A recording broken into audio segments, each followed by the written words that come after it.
Oh, good morning, Interbet fans, and welcome to the preview for Greyville. We're on the Polytrack Wednesday, the 17th of August. Halfway through August already, getting close to Christmas. And as you saw with the Polytrack on Monday, if you're not up in the front rank, you got no chance. And that's the problem we have to contend with. Sometimes they go too fast and then the horses do get them from behind, but normally you got to have pace. So that's what I'm looking for. And the first race is off in 12:40, 20 to 1. Over the 1200 meters for the maiden 3-year-old fillies 8-race program. You've got to go with that naturally here. Looks like the right horse, the Snaith, Keegan DeMello combination, got to be a very good combination, and I think this will run extremely well. The big dangers of the two Mace Roberts horses, Rachel Vinegar seems to be the stable elect, which ran in the same race behind Harley's Fate as Act Naturally and not too far behind, so that gives it a chance.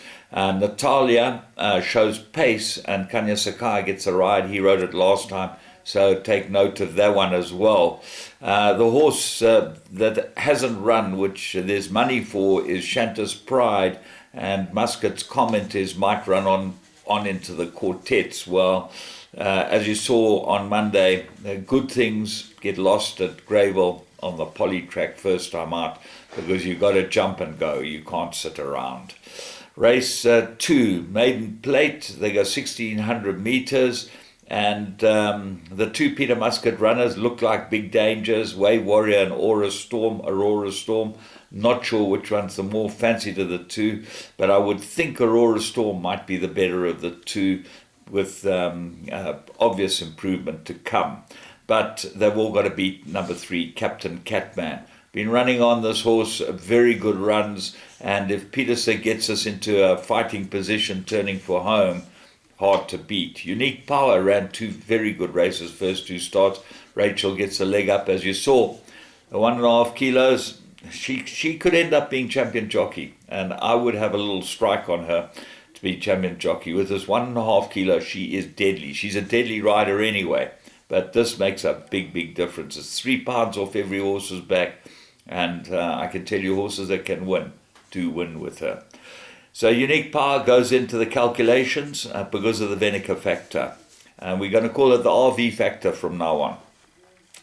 Race 3, Maiden Plate, fillies and mares. They go 1,600 meters. And I like a bit of number 1, Pustatki. Donald Geerton only gets a 2.5 now, but got good form and pace. Look for improvement from 3, Expressivity. Came from nowhere last time. Absolutely missed the break and ran on really well on the poly. You're going to have a look at that rerun. You'll see that this has got a big chance if it gets in a better position.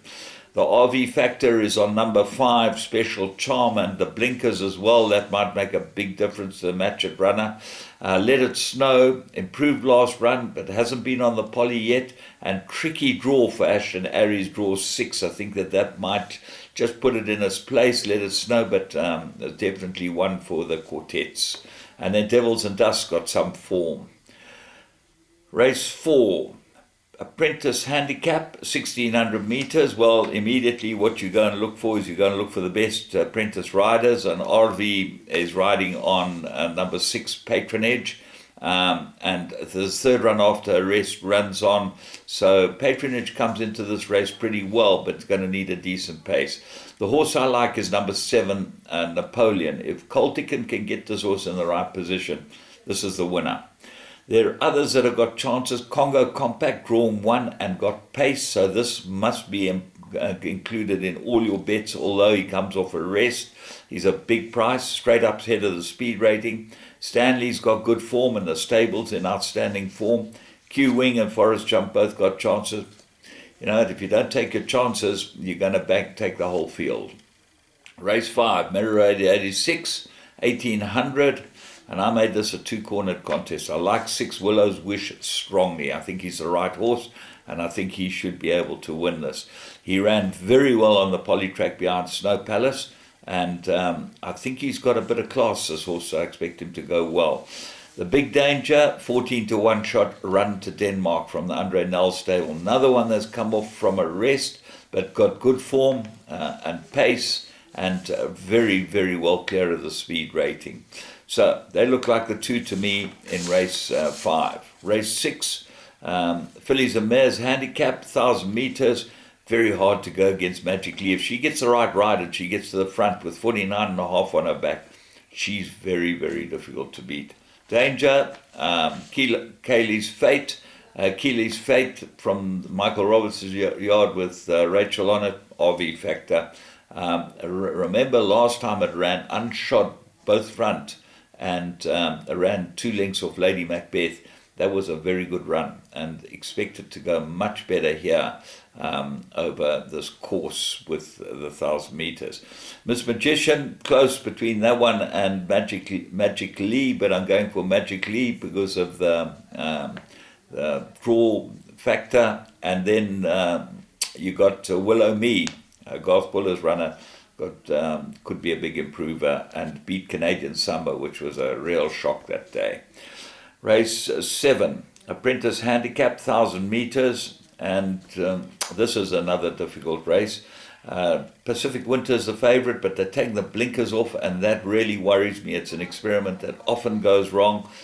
People tend to suddenly take the blinkers off. I do like Laf's runner Drogarati with Geerton aboard it. Namakwa Dove, course and distance, run 5 times, 1 win in 4 places, gets a 4 kilogram claim.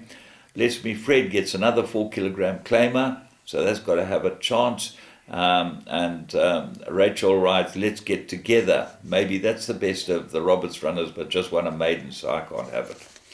Race 8, Apprentice Handicap, 1,400 meters. And my top choice here is Lady Heist, has won 2 very, very easy races, both on the poly. Gets Kyle Stradham and shows pace. This gets the front head of the speed rating, lots to like about it. The big danger is Miss Charlotte. If she's close enough, this filly has won 3 times course and distance, only won 3 times, loves a course and distance, but she does tend to give them too much start. Go well. Royal Kitty, second run after arrest. Arctic Princess, the stable's in cracking good form.